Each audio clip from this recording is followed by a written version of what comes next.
నమస్తే, welcome to four sides TV. నేను అంజలి.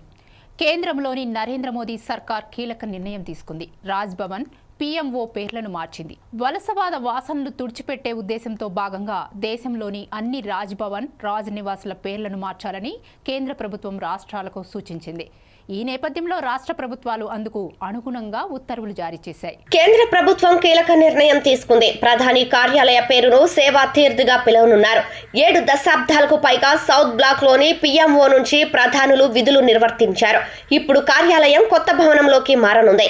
పూర్తయ్యే దశలో ఉన్న ఈ కొత్త సముదాయంలో పీఎంఓతో పాటు కేబినెట్ సెక్రటరియట్, జాతీయ భద్రతా మండలి సెక్రటరియట్, అతిథులతో ఉన్నత స్థాయి చర్చలకు వేదికగా ఉండే ఇండియా హౌస్ కార్యాలయాలు కూడా ఉంటాయి. సౌత్ బ్లాక్ నుంచి స్వాతంత్ర్యం వచ్చిన తర్వాత పీఎంఓ కార్యాలయం తరలిపోవటం చరిత్రలో ఇదే మొదటిసారి.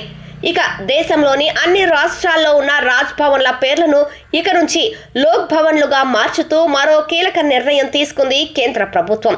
దీంతో ప్రజాస్వామ్య పంథాలో పేర్లను పెడుతున్నట్లు సమాచారం. ఇప్పటికే పశ్చిమ బెంగాల్, తమిళనాడు, గుజరాత్, అస్సాం, కేరళ, త్రిపుర, ఒడిశా రాష్ట్రాల పేర్లు మార్చేశారు. ఇప్పుడు తెలంగాణ ప్రభుత్వం కూడా పేరు మారుస్తూ నోటిఫికేషన్ ఇచ్చింది. అన్ని రాజ్ భవన్లను లోక్ భవన్ గా మార్చాలని కేంద్ర ప్రభుత్వం సూచించింది. కేంద్రంలో ప్రధాని నరేంద్ర మోదీ నేతృత్వంలోని ప్రభుత్వం బాధ్యతలు చేపట్టిన నాటి నుంచి పలు కీలక నిర్ణయాలు తీసుకుంటోంది. భారత ప్రజాస్వామ్యం అధికారం కంటే బాధ్యతను, హోదా కంటే సేవను ఎంచుకుంటోంది అనేలా పలు కీలక నిర్ణయాలు తీసుకుంటోంది. బ్రిటిష్ కలోనియల్ కాలనీకి సంబంధించిన రాజ్ పదాన్ని తొలగించి ప్రజలకు దగ్గరగా ఉండే లోక్ అనే పేరుతో మార్చాలని నిర్ణయించారు.